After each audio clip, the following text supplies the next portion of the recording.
కోటి జాబ్స్, శతకోటి ప్రాబ్లమ్స్. పూర్తి వివరాలకు చదవండి రేపటి సాక్షి హైదరాబాద్ ఎడిషన్. ప్రభుత్వ పాఠశాలల్లో అన్నం పెడుతున్నారా, విషం పెడుతున్నారా? కలుషిత ఆహారంతో వాంకిడి గురుకుల పాఠశాల విద్యార్థిని మృతి చెంది 24 గంటలు కూడా కాకముందే మరో 40 మంది విద్యార్థులు ఫుడ్ పాయిజన్తో ఆసుపత్రి పాలయ్యారు.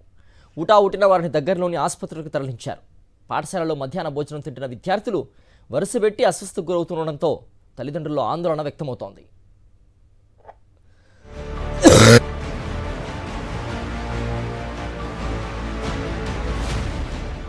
నారాయణపేట జిల్లా మాగనూరు జిల్లా పరిషత్ ఉన్నత పాఠశాలలో మరోసారి కలుషిత ఆహారంతో విద్యార్థులు అస్వస్థతకు గురై ఆసుపత్రి పాలయ్యారు.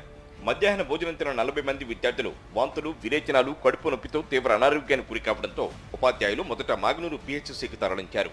అక్కడ ప్రాథమిక చికిత్స అనంతరం 30 మంది విద్యార్థులను మెరుగైన వైద్యం కోసం మక్తల్ ఏరియా ఆసుపత్రికి తీసుకువెళ్లారు.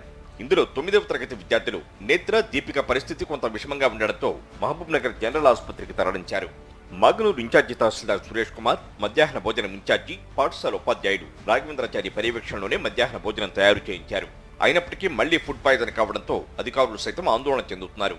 వంట చేసిన కార్మికులను స్థానిక పోలీస్ స్టేషన్కు తీసుకువెళ్లి విచారించారు.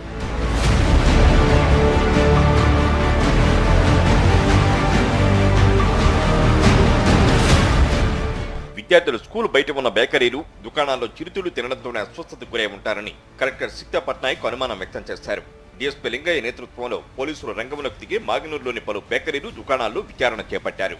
గత బుధవారం కలుషిత ఆహారంతో 100 మందికి పైగా విద్యార్థులు అస్వస్థతకు గురయ్యారు. 17 మంది ఆసుపత్రిలో చికిత్స పొందిన విషయంపై రాష్ట్ర ముఖ్యమంత్రి రేవంత్ రెడ్డి జిల్లా అధికార యంత్రాంగంపై ఆగ్రహం వ్యక్తం చేశారు. అయినప్పటికీ అన్నంలో మళ్లీ పురుగులు రావడం, అధికారులపై చర్యలు తీసుకోకపోవడంతో తల్లిదండ్రుల్లో ఆందోళన వ్యక్తమవుతోంది. పాఠశాలకు నాణ్యమైన సరుకులు సరఫరా చేయాలని, పరిశుభ్రమైన వాతావరణంలో వంటలు చేయాలని, నిరంతర పర్యవేక్షణ జరపాలని తల్లిదండ్రులు డిమాండ్ చేస్తున్నారు. నిర్లక్ష్యం వహించే వారిపై కఠిన చర్యలు తీసుకోవాలంటున్నారు.